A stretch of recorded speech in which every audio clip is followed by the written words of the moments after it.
and she's just a great person, a great friend. Christina was diagnosed 4 years ago with eosinophilic esophagitis, eosinophilic gastroenteritis, and eosinophilic colitis. I know as a parent of a child that was diagnosed, sometimes she couldn't communicate to me how she felt.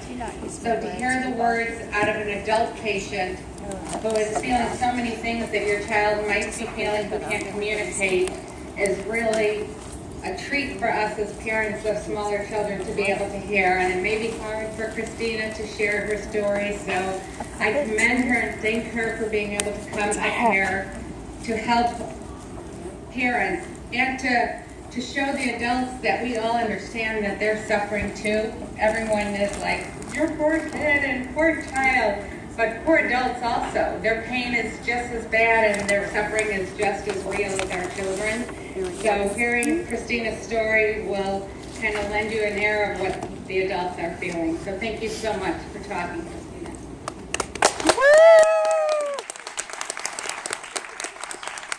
Hello, and thank you for inviting me to share some of my experience with EGIDS with everyone. I've enjoyed the weekend and hope that sometimes we don't want it to end just because we like to spend time with each other, but it does. So, but anyway, I was diagnosed with eosinophilic esophagitis, eosinophilic gastroenteritis, and eosinophilic colitis when I was 40 years old. By profession, I'm a medical technologist and I work in a clinical laboratory. So I knew what an eosinophil was, but had never heard of the disorders that were about to change my life forever. Prior to diagnosis, I started getting food stuck in my esophagus and experienced horrible stomach pain with and without uncontrollable diarrhea.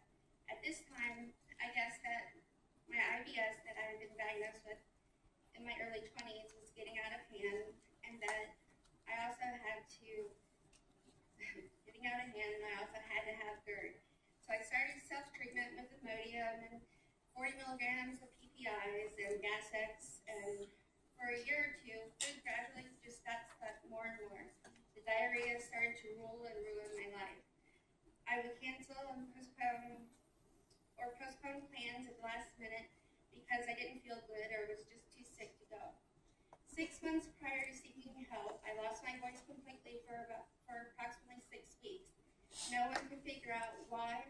Just when I planned a visit to the doctor, my voice started to get better, so I didn't go to the doctor. Then the event that changed my way of thinking happened one day at work.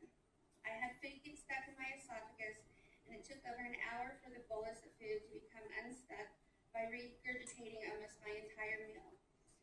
During this struggle, I had chest pain that if I ever thought I was having a heart attack, it would have been during this day and this episode. I was so scared and scared enough that I called my primary and she recommended a GI for me to see.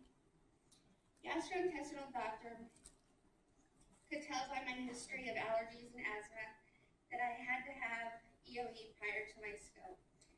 But he had to prove it by biopsy, so he scheduled my EGD and my colonoscopy for 2 weeks later. Again, we repeated the stool test and waited for biopsy results. During the first EGD, my esophagus was dilated and biopsies were obtained. I worked at a hospital, or the hospital, where I was scoped, and I was able to sign and obtain my results. My first biopsy results showed increased counts of eosinophils throughout my esophagus, stomach, and duodenum, with increased inflammation in the antrum biopsies. Diagnosis, EOE, and EGE.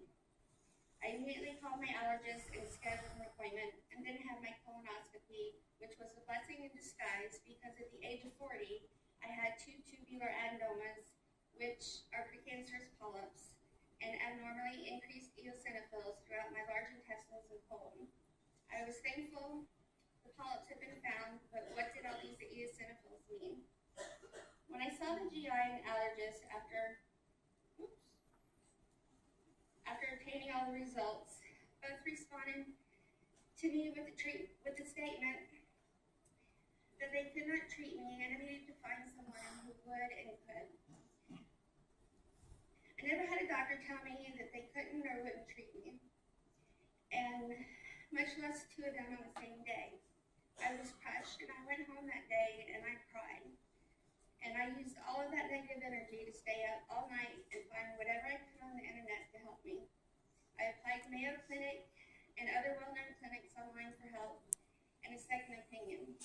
I heard from Mayo Clinic the next day, and because I had not started treatment, I was able to get in within less than a month. At Mayo Clinic, they added more tests to be done and repeated every lab test, cultures, CAT scans, an upper scope, and I brought my slides from diagnosis for repeat evaluation.